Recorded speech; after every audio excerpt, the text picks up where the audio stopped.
All right, and here we can start to create new contacts within Soluno. So to get to the Contact tab, you go Contacts and Files.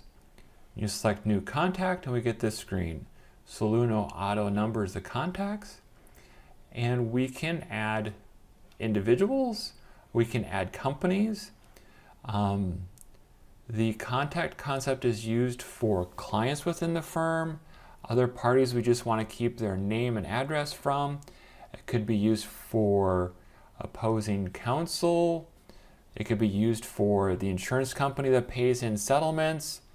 It could be used for vendors if vendors are paid out of the system. So one contact system for everyone the firm works with. So just run a couple examples. So say we have Adam Smith is an individual that we would just go ahead and hit save here. Or say we're working with insurance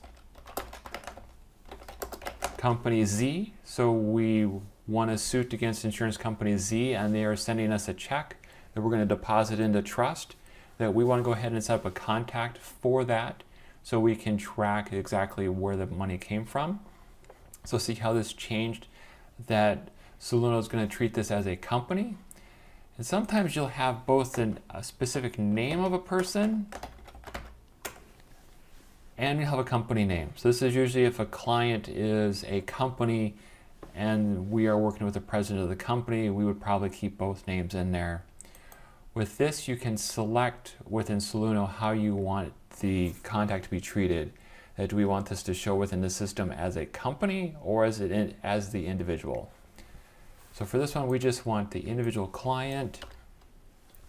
And there's one trick within Soluno at the moment, that if we're going to write a check to the contact, we need to go down and set the vendor to say that it is a vendor. So where this is kind of interesting is if we have a client, we're doing a contingency matter for them, we're going to settle and write a check out to the client when we win, that we need to set them up as a vendor, otherwise Soluno won't allow us to write a check against that person. So with that, we have created a new contact, and it saves it in the background.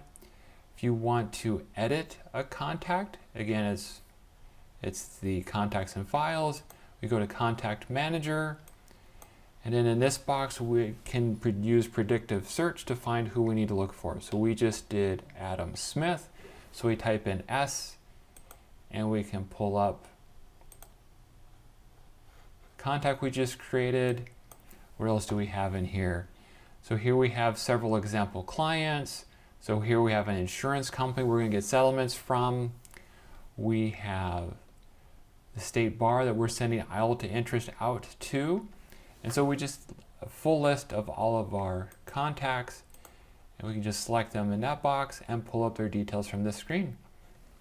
Well, with that, it's a quick overview of how to add contacts to Soluno.